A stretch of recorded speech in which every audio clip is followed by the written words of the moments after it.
Everyone, welcome back to banking with Sajal. तो कल था मेरा एसबीआई पीओ प्रीलिम्स का एग्जाम और मेरी जो शिफ्ट थी वो थी 10:30 बजे वाली, यानी कि सेकेंड शिफ्ट में।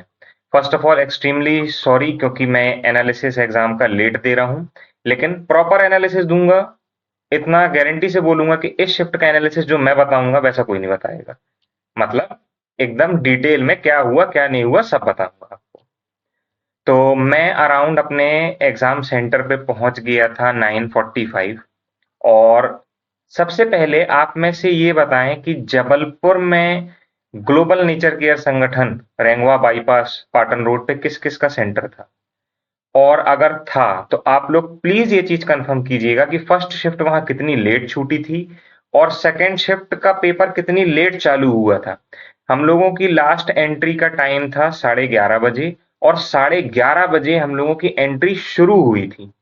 ऑलमोस्ट हम लोग का पेपर 1 घंटा लेट चालू हुआ था, जिसकी वजह से मतलब पहली बार मैं हमेशा तारीफ करता हूँ जबलपुर के सेंटर की कि भाई बड़े शहरों जैसा नहीं है, लेकिन अच्छे से एग्जाम कंडक्ट होता है। लेकिन पहली बार मेरा ऐसा एक्सपीरियंस था कि वहां इतना ज्यादा बेकार माहौल था सेंटर के अंदर एग्जाम हॉल में, जो कि पूछो मत। अब चलो बात करते हैं पेपर में। तो पेपर में सबसे पहले एक नई चीज देखने मिली कि मतलब अब हम लोग के सेंटर में तो पहली बार हुई कि वो स्क्रीन में जो कैमरा लगा रहता है ना, उससे 3 बार अपनी फोटो कैप्चर होती है और अपन को उसमें से फिर एक क्लियर फोटो को सिलेक्ट करके और आगे बढ़ना होता है। उसके बाद फिर वहां पे अपना हैंड रिटन जो भी वो आता है डॉक सेंटेंस टू कॉपी, वो हुआ। और हुआ ये कि अब एग्जाम हुआ था लेट चालू, तो मेरी स्क्रीन में लिख के आ गया कि you can start your exam now. मैंने भाई क्लिक किया और मैंने अपना सेंटेंस कॉपी किया। मैं मैम से चिल्ला रहा हूँ कि ma'am rough sheet rough sheet rough sheet, ma'am दे ही नहीं रही है, क्योंकि अपन भाई इंग्लिश में भी अगर पैरा जम्मल खुलता है तो लिख के करते हैं। अब मैम ने कब दी रफ शीट? जब मैं इंग्लिश के सेक्शन में पहुंच गया। ऑलमोस्ट 30 सेकंड हो गए। अब इंग्लिश का सेक्शन मेरा चल रहा है, मेरे सामने पहला फिलअप, दूसरा फिलअप, तीसरा फिलअप, चौथा फिलअप, पांचवा फिलअप, 5 क्वेश्चन शुरू, मेरे फिल इन द ब्लैंक्स थे। मैं यहाँ फोकस करने की कोशिश कर रहा हूँ और सेंटर में भाई पहली बार नहीं जबलपुर का सेंटर इतना अच्छा होता है। वहां अनाउंसमेंट चल रही है, लॉन्च B1 C1 में 195 को लॉन्च करो, लेन ए में इसका रजिस्ट्रेशन नहीं हुआ है, ये करो। मतलब 3 मिनट तक उन लोगों ने अनाउंसमेंट करते रहे। अब अब ये अपन एक्सक्यूज बोल लें या जो बोल लें भाई, है ना, क्योंकि डिस्टर्ब तो होता है यार, कैसे नहीं होगा डिस्टर्ब। फिर भी मैंने ये जो पांचों थे इनको मैंने मार्क फॉर रिव्यू किया। उसके बाद फिर मेरे को वहां पे मैच द कॉलम मिला, एक या दो मिले थे जिसमें से एक मेरे को कंफ्यूजिंग लगा था, एक इजी था। फिर एक आरसी थी कुछ हिस्ट्री के, उससे रिलेटेड थी, 70s 60s में कुछ रूलर्स के नाम लिखे हुए थे वहां पे, और काफी पढ़ने में लग रहा था कि आरसी बहुत छोटी है, 3 पैराग्राफ की आरसी थी।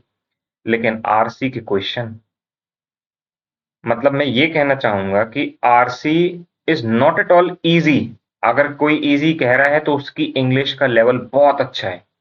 वो इजी आरसी तो नहीं थी, उसको बहुत ज्यादा कॉम्प्रीहेंड करना पड़ा। और हुआ ये था कि ये जो लफड़ा चल रहा था वहां अनाउंसमेंट वाला, उसके कारण मेरे पास आरसी, मैं जबकि आरसी में देता हूँ 12 मिनट, क्योंकि मेरे को पता है कि आरसी के क्वेश्चन गलत नहीं करना है। ये लेकिन आरसी को कॉम्प्रीहेंड करने में टाइम लग रहा था, आंसर मिल नहीं रहे थे वहां क्वेश्चन जो पढ़ रहा था मैं, और मेरा फोकस ही नहीं हो पा रहा था क्योंकि ये इनकी चैचे चैचे के चक्कर में। और तो और जब मैं आरसी पढ़ रहा हूं, मेरे बाजू वाली बेंच में ये बीच पेपर में अटेंडेंस शीट कराने आ गए। मतलब मैंने भगाया उनको तब वो जाके भगे थे, जबकि ये सब काम आखिरी में भी कराया जा सकता था। फिर आरसी के बाद में मेरे को पैराजम्बल मिली, पैराजम्बल और PQRS फॉर्मेट वाले तो वो बन गए थे। लेकिन वो एक जो पैराजम्बल था पहला वाला, जिसमें ABCD वाली थी, वो बड़ा ट्रिकी था। वो रिसोर्सेस वाला जो था वो बड़ा ट्रिकी था, और उसका आंसर शायद तक none of the option is given right ऐसा था। फिर उसके बाद एक बड़ा वाला पैराजम्बल मिला जिसमें मेरे को डी स्टार्टिंग स्टेटमेंट दिखी, और पढ़ते ही साथ समझ में आ गया था कि ये पैराजम्बल डुएबल है। लेकिन फिर मैं अपने ये जो मार्क फॉर रिव्यू करके रखा था मैंने अपने फिलअप में, यहाँ आया, इनको मैंने शांति से पढ़ा और किया। अब मेरे पास टाइम बचता है सिर्फ और सिर्फ 2 मिनट। मैं वापस आरसी में आया, क्योंकि आरसी में मैंने सिर्फ जो ऊपर ऊपर वाले क्वेश्चन थे और एक एंटोनिम वाला क्वेश्चन था, एंटोनिम सिनोनिम, वो कर लिया। 3 क्वेश्चन बचे थे, वो लेकिन नहीं हो पाए मेरे से। फिर मैं आखिरी में जब 30 सेकंड बचे, क्योंकि आरसी टफ थी यार, थोड़ी तो टफ थी, और जब 30 सेकंड बचे तो यहाँ आया पैराजम्बल में। पैराजम्बल वॉज इजी, बन गया था। डी के बाद पेयर बनने चालू हो गए थे और वहाँ टाइम खत्म। फिर उसके बाद आता है क्वांट्स का सेक्शन। क्वांट्स में सबसे पहले मेरे सामने अर्थमेटिक आया, मैंने सबसे पहले स्किप किया। फिर एक मेरे को मिली थी ये क्या कहते, बॉयज एंड गर्ल्स वाली, लाइन और परसेंटेज दिया था। आपको बता रहा हूँ यहाँ बना के, ए बी सी डी और ई, ऐसे कुछ करके, ऐसे एक पैरा वो था। यहाँ फिर A B C D E लिखा हुआ था, और यहाँ पे लिखा हुआ था कि मेल या फीमेल कितने परसेंटेज है, 75, 60, 25, 10 और एक शायद 35 था, ये लिखा हुआ था। और यहाँ पे आपकी ये लाइनिंग ऐसे दी हुई थी। अब ये बहुत इजी डीआई थी, मतलब समझ लो कि ऐसी डीआई मैं सच बताऊं क्लर्क में आती है। आरआरबी पीओ कह लो, मतलब ऐसी तो कुछ नहीं थी यार इसमें, बहुत इजी डीआई थी।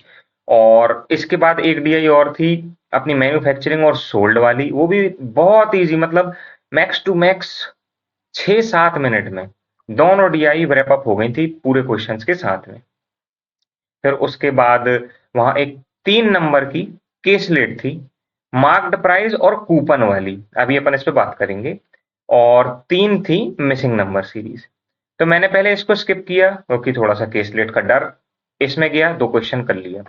एक बहुत ही इजी था, बहुत इजी था, पैटर्न बता रहा हूं, डबल डिफरेंस चल रहा था।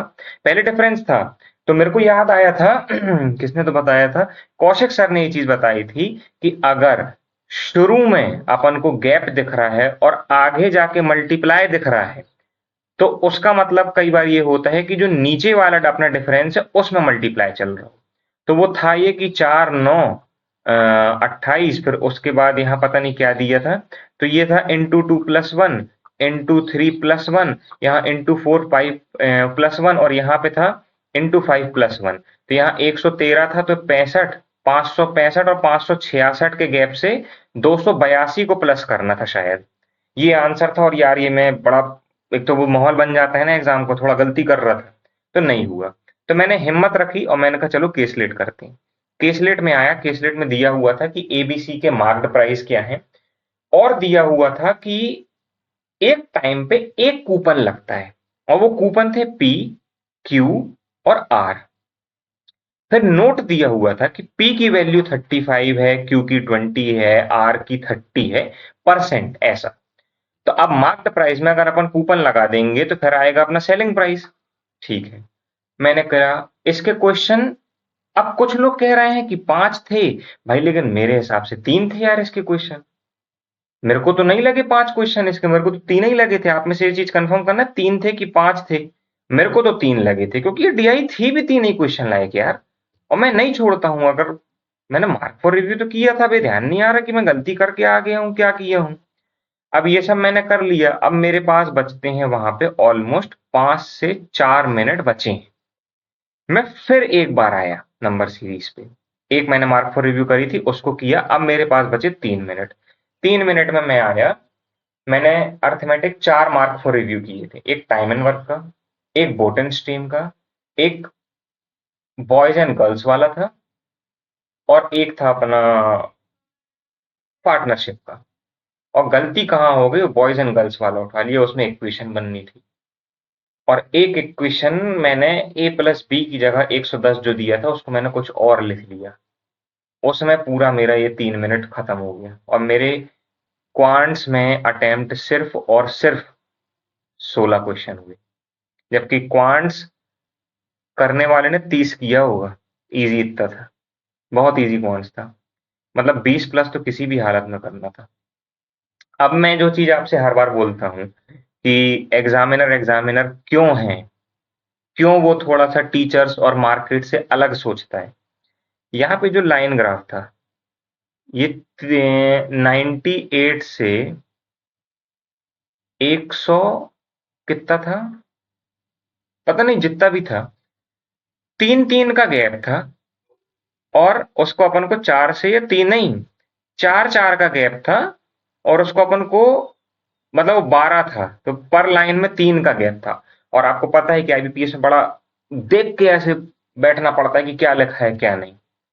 तो ये था क्वांट्स में, और ऐसा कुछ नहीं था मेरा बिगड़ा है क्वांट्स, बाकी लोगों का नहीं बिगड़ा होगा। मेरे को पूरा विश्वास है, जिनको मैं जानता हूँ 25 तक ठोक के आए होंगे क्वांट्स में। उसके बाद बात करते हैं अपन रीजनिंग की। तो भैया रीजनिंग में एसबीआई पीओ ने अपना जलवा बरकरार रखा है। क्यों एसबीआई पीओ है, ये चीज रीजनिंग के पेपर से पता चली। मिसलेनियस के नाम पे वहां एक बीआर देखने मिला था 3 क्वेश्चन का। एक नंबर वाला क्वेश्चन मिला था जिसमें 3 प्लस करना था, 5 माइनस करना था, ये वाला। और एक कोडिंग डिकोडिंग का मिला था, सिंगल क्वेश्चन था कोडिंग डिकोडिंग का। ये हो गए आपके 5। बाकी 25 नंबर की पजल थी, 25 नंबर की पजल। सबसे पहले मैंने कहा भाई कॉन्फिडेंस बूस्ट करना है तो पजल अपन को कोई डुएबल उठानी होगी। मैंने उठाई थी वो जनवरी फरवरी वाली। फिर एक आपकी पता नहीं वो क्या थी, सिटी यूके ऐसा कुछ, एक वो वाली थी। उसको करने के बाद अब मैंने ये उठाया, क्या कहते, 1 नंबर का ये कोडिंग डिकोडिंग और ये। अब यहाँ मेरे 12 क्वेश्चन हो चुके थे और मेरा 10 मिनट, मतलब 12 मिनट करीब बचा था। मैंने कहा ठीक है, स्पीड अच्छी मेंटेन किया हूं, कर लेंगे। उसके बाद फिर मैं रिस्क लेता हूं कि भाई कौन सी पजल उठाऊं। तो आपको ध्यान होगा वो 11 मेंबर वाली पजल थी, फाइनेंस, मार्केटिंग और प्रोडक्शन। अब ऑप्शन भी तो नहीं था ना कि कौन सी पजल उठाएं, क्योंकि फ्लैट एंड फ्लोर वाली थी तो उसमें थोड़ा सा कंफ्यूजन रहता है। एक बॉक्स वाली थी, तो मैं इसको देखा और मैं बोला नहीं यार सजल, इसमें कॉन्फिडेंस नहीं रहा है, अपन बॉक्स वाली उठाते हैं। अब बॉक्स वाली उठा तो लिए, और डिसीजन मेरा सही था। इसकी मैं कंडीशन लिख लिया हूं पूरी, ये 11 मेंबर वाली की पूरी एक पन्ने में कंडीशन नोट करके बैठा हूं। लेकिन मैंने स्किप किया, मैंने कहा ना, कंडीशन पढ़ के समझ में आ रहा है ये पजल फंसा लेगी, और मैंने उठाया बॉक्स वाली। भगवान की कृपा इतनी अच्छी है कि बॉक्स वाली पजल उठाया, पहली पॉसिबिलिटी गलत हुई, दूसरी पॉसिबिलिटी बनाया, तीसरी बनाया, तीसरी पॉसिबिलिटी भी गलत हुई, और जो दूसरी पॉसिबिलिटी थी वो सही हो गई। लेकिन अच्छी पजल थी बॉक्स वाली, अच्छी पजल थी बॉक्स वाली, मतलब मस्त थी। टाइम खा गई। अब ये टाइम खा के मेरे पास बच रहा है कोई 8 मिनट करीब बचा है। अब मैंने कहा क्या करूं, मैंने हिम्मत रखी, मैंने कहा सजल किसी भी हालत में अभी ये 11 मेंबर वाली पजल तो करना नहीं है, अपन चलते हैं फ्लैट एंड फ्लोर। 3 लोग का दिया था। मेरी फ्लैट एंड फ्लोर में क्या स्ट्रेटेजी रहती है कि जितनी पॉसिबिलिटी बन रही है भला ही टाइम लगे, पूरा पन्ना भर दो। पूरा पन्ना भर के मैंने पॉसिबिलिटी बनाई 3, एलिमिनेट होती गई, एक बची, खत्म पजल। इजी थी, बन गई। अब बचते हैं फिर वहां पे मेरे पास ऑलमोस्ट 5 मिनट करीब बचे थे, जितना मेरे को ध्यान है 5 मिनट बचे हैं। अब 5 मिनट में मैं ये 11 वाली उठाऊं कि सर्कल वाली। अच्छा, अब सर्कल वाली भी क्या थी, in and out. In and out में भी ऐसी कोई कंडीशन नहीं लिखी थी कि भाई दो एक साथ बैठे हैं कि नहीं। अच्छा, ये चीज बताना मेरे को अब भी ध्यान आई कि ऐसा कुछ तो नहीं था ना कि दो से ज्यादा नहीं बैठे हैं एक साथ, ऐसा कुछ, क्योंकि अगर ऐसा है तो फिर भाई मेरे 12 बज गए, पेपर नहीं निकल रहा। क्योंकि ये मेरे को अब भी ध्यान आया, अरे यार ये तो टेंशन वाली बात हो गई है। तो मैंने, नहीं यार वैसे नहीं था। प्लीज बताना आप में से कि सर्कल वाली पजल में ऐसा कंडीशन तो नहीं थी ना कि 2 लोग बैठे हैं, 2 से ज्यादा एक डायरेक्शन में नहीं है। इतना मेरे को ध्यान है कि जो इनसाइड वाले थे वो 4 से कम थे, है ना, 4 से कम थे। अब उसके बाद वो पजल मैंने उठाई और 3 बनाए मैंने ऐसे करके। मैं बनाया, मैंने कहा हाँ 8% की पजल बनाते हैं। एम से चालू किया था कि पता नहीं क्या था, हाँ एम से चालू किया था, एम जे और ई ऐसी वाली कंडीशन से 2 2 का गैप था। अब बनाया बनाया बनाया, मैंने कहा अब क्या करूं। और मैंने पॉसिबिलिटी जब मैं लिखता हूँ पेपर में तो मैं क्या करता हूँ, थोड़ा सा उसको लाइट करके लिखता हूँ हल्के हाथ से, कि जिसमें गलत हो तो तुरंत यहाँ रफ करके ऐसे करके और अपन अच्छे से लिख दें। किया और वो पहली पॉसिबिलिटी सही बन गई।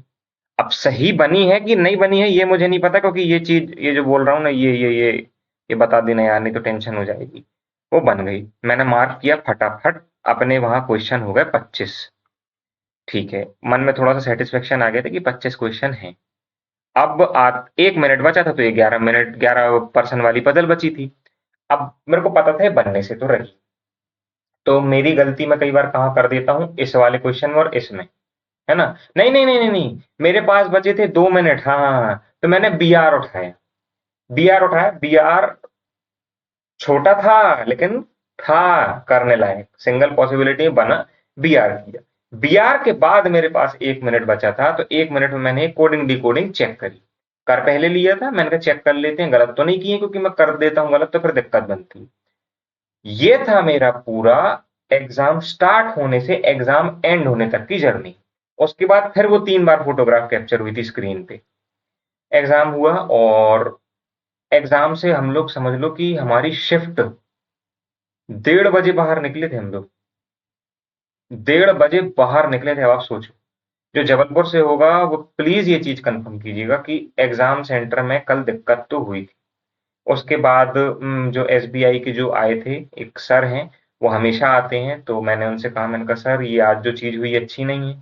तो उन्होंने वो टीसीएस वालों को शुरू में भी वो काफी डांट रहे थे उनको। एक चीज मैं कहूंगा, इतने पेपर दे लिए, एसबीआई से ज्यादा एग्जाम सेंटर में जो स्टाफ आता है एसबीआई का बैंक ऑफिशियल, एसबीआई से ज्यादा मैंने कोऑपरेटिव और सपोर्टिव स्टाफ नहीं देखा। बहुत सपोर्ट करते हैं उन लोग।